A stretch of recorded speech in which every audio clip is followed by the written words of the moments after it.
बंगाल के एक छोटे से गांव पर अब अकाल की ऐसी मार पड़ी है कि धरती भी सूनी लगने लगी है। गांव में तो हर जगह अकाल की परिस्थिति हो गई है। लगता नहीं कि अब इस गांव में ज्यादा दिन रुकना उचित होगा। काम के लिए बाहर गांव तो जाना ही पड़ेगा।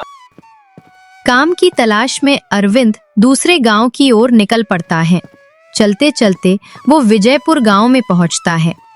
वहां उसका रहने का कोई ठिकाना नहीं था और उसके पास कोई काम भी नहीं था।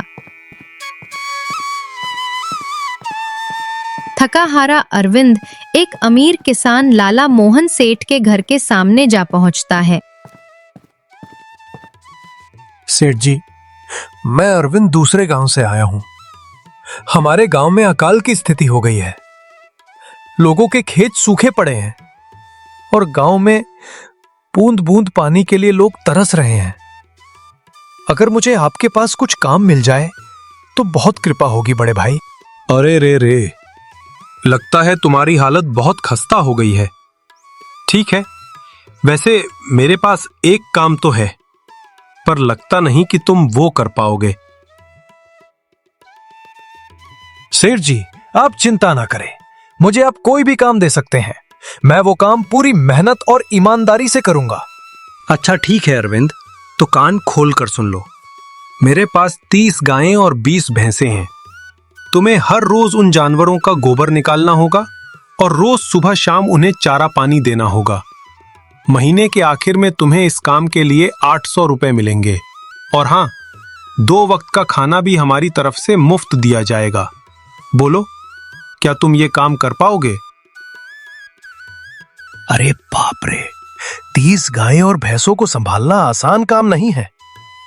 पर अब मेरे पास कोई और रास्ता भी तो नहीं है।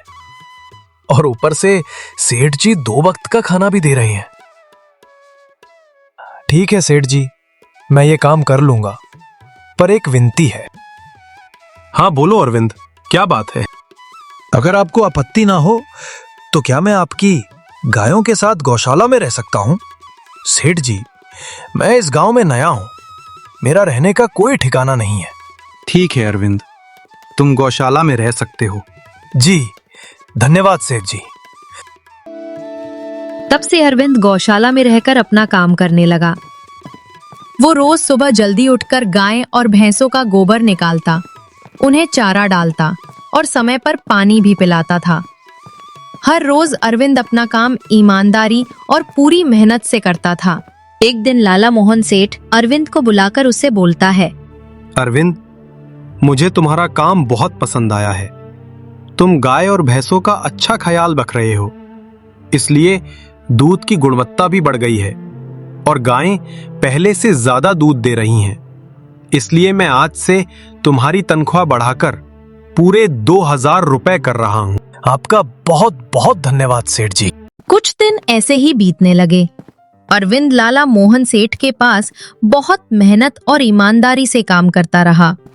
धीरे धीरे अरविंद के पास अच्छा खासा रुपया जमा हो गया, जिससे उसने अपने लिए एक छोटी सी रहने लायक झोपड़ी बनवा ली। उस गौशाला में रहकर तो नाक में गोबर की गंध बस गई थी। अब आखिरकार मुझे अपने घर में चैन से सोने को तो मिलेगा। तब से अरविंद हर दिन सुबह गौशाला में जाकर काम करता, 2 वक्त का खाना खाकर शाम को अपने घर लौट आता। कई साल ऐसे ही बीत गए। अरविंद की मेहनत और ईमानदारी के कारण उसके पास अच्छी बचत हो गई। एक दिन अरविंद लाला मोहन सेठ से बोलता है, सेठ जी, आजकल गांव में चोरी की घटनाएं बहुत बढ़ गई हैं। मेरे पास कुछ रुपए हैं जो मैंने घर में रखे हैं, पर मुझे उनकी चोरी होने का डर लगा रहता है। दिन भर मैं तो यहीं आपके पास रहता हूं और घर पूरा दिन खाली रहता है। बात तो सही कह रहे हो अरविंद। हर दूसरे दिन चोरी की कोई ना कोई खबर मिलती है और जब घर खाली रहता है तो शक तो रहता ही है। लाला मोहन सेठ थोड़ी देर सोचता है और फिर कहता है, देखो अरविंद, इस समय गांव में एक ही जगह है जहां तुम्हारा धन पूरी तरह सुरक्षित रह सकता है, और वो है जमींदार का घर। क्या? जमींदार का घर? हाँ अरविंद, मैंने सुना है कि इस गांव के जमींदार बहुत ईमानदार और दयालु व्यक्ति हैं। उनके घर पर कई पहरेदार भी रहते हैं, इसलिए वहां चोरी होने की संभावना बहुत कम है। तुम अपने पैसे वहीं रख सकते हो। अच्छा, ऐसा है क्या सेठ जी? ठीक है, फिर आज ही मैं जमींदार जी से जाकर बात करता हूं। उस दिन अरविंद जमींदार जी के घर अपने पैसे सुरक्षित रखने की बात करने पहुंचा। अरे, तू कहाँ चला आ रहा है? रुक जा वहीं। जी, मुझे जमींदार जी से मिलना है। उनसे थोड़ा जरूरी काम है। क्या काम है, जरा बता। जी, मुझे अपने कुछ पैसे उनके पास सुरक्षित रखने थे। ठीक है, अंदर जा सकते हो।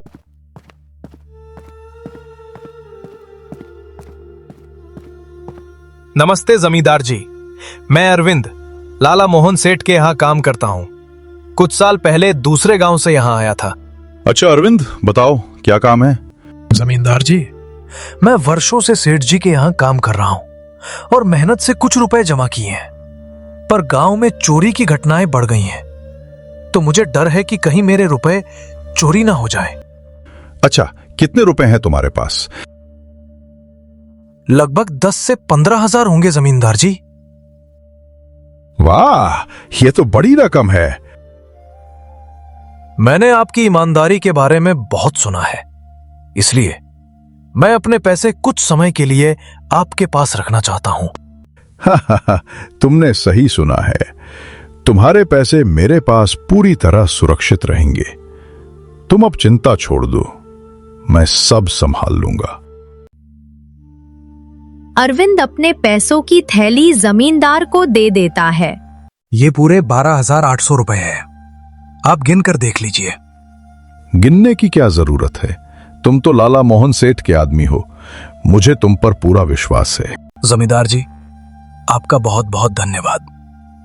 अब मुझे चोरों का कोई डर नहीं है, क्योंकि मेरे पैसे सुरक्षित हाथों में हैं।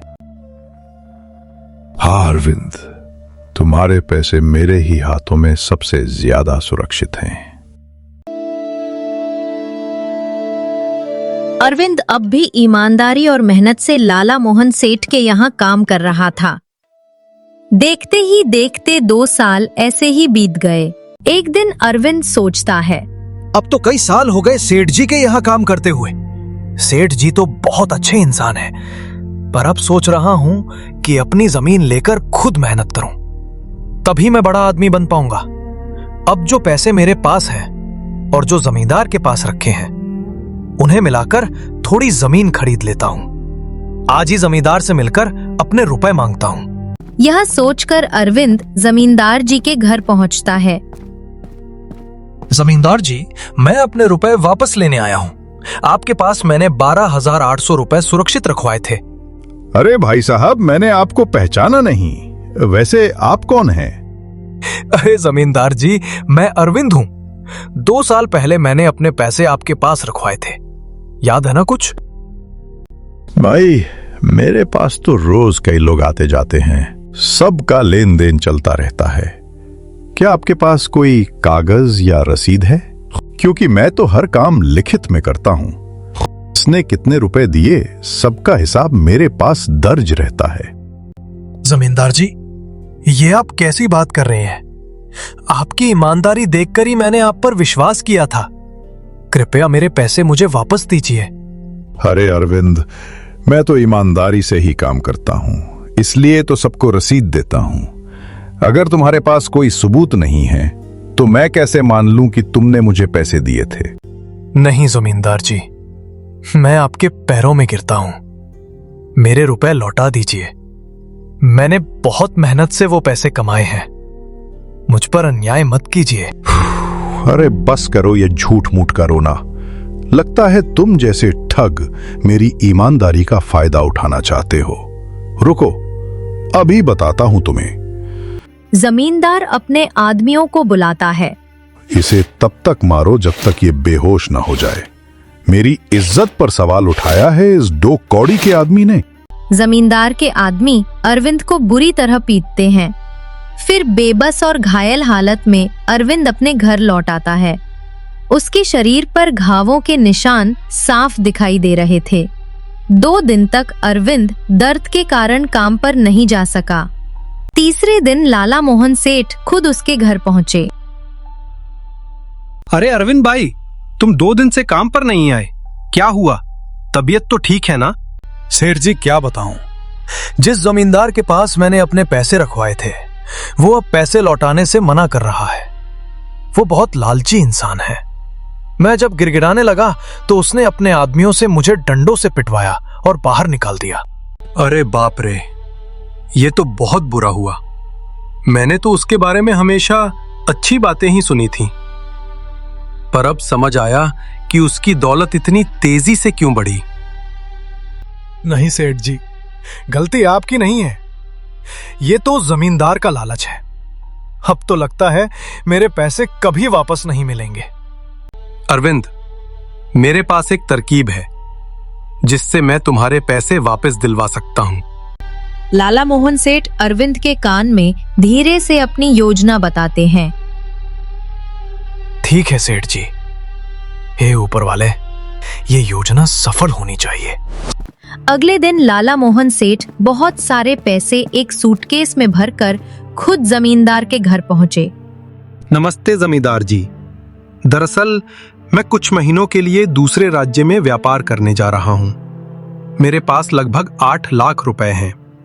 मुझे डर है कि रास्ते में कहीं चोरी ना हो जाए। क्या आप मेरे ये पैसे कुछ समय के लिए अपने पास रख सकते हैं? से अधिक भरोसेमंद मुझे कोई नहीं लगा। वाह, ये तो बड़ी मछली हाथ लगी है। ऐसा मौका बार बार नहीं मिलता। भारी माल आने वाला है। अरे लाला मोहन सेठ, ये भी कौन पूछने की बात है। मेरे पास आपके पैसे बिल्कुल सुरक्षित रहेंगे। आप निश्चिंत होकर व्यापार कर सकते हैं। तभी वहां पर अरविंद आ जाता है। जमींदार अरविंद को देखकर थोड़ा सा भावुक हो जाता है और सोचता है, इसका तो थोड़ा सा पैसा है, मैं वापस कर देता हूँ। मुझे माफ करना अरविंद, मेरे आदमियों ने तुम्हारे साथ उस दिन बदतमीजी की थी। मैं आज ही उन्हें काम से निकालता हूँ। अरविंद बिना कुछ कहे वहां से चुपचाप निकल जाता है। अरे क्या बात है जमींदार जी, आप तो अपनी बातों के बहुत पक्के हैं। तो ठीक है, मैं अपने सारे पैसे आपके पास रख सकता हूँ। इतना बोल ही रहा था कि तभी लाला मोहन सेठ का नौकर दौड़ता हुआ आता है। मालिक, आपको बाहर की राज्य जाने की जरूरत नहीं है। अभी अभी संदेश आया कि वो लोग खुद हमारी गांव में आ रहा है। अरे ये तो बहुत बढ़िया बात हुई। अब मुझे इतनी दूर नहीं जाना पड़ेगा। सुन रहे हो जमींदार जी, व्यापारी यहां आ रहे हैं। अब मुझे नहीं लगता कि ये पैसे आपके पास रखने का कोई मतलब होगा। चलो, बहुत बहुत धन्यवाद। अगली बार जरूर आपके पास ही आऊंगा। लाला मोहन सेठ और उनका नौकर सूटकेस लेकर वहां से चले जाते हैं। धत तेरी की, ये क्या हो गया? ये लाख तो चले गए और जो अरविंद के 12,800 हड़प लिए थे वो भी चले गए। आपका बहुत बहुत धन्यवाद लाला मोहन सेठ जी। अगर आज आप ना होते तो मेरी सारी जमा पूंजी वो जमींदार हड़प लेता।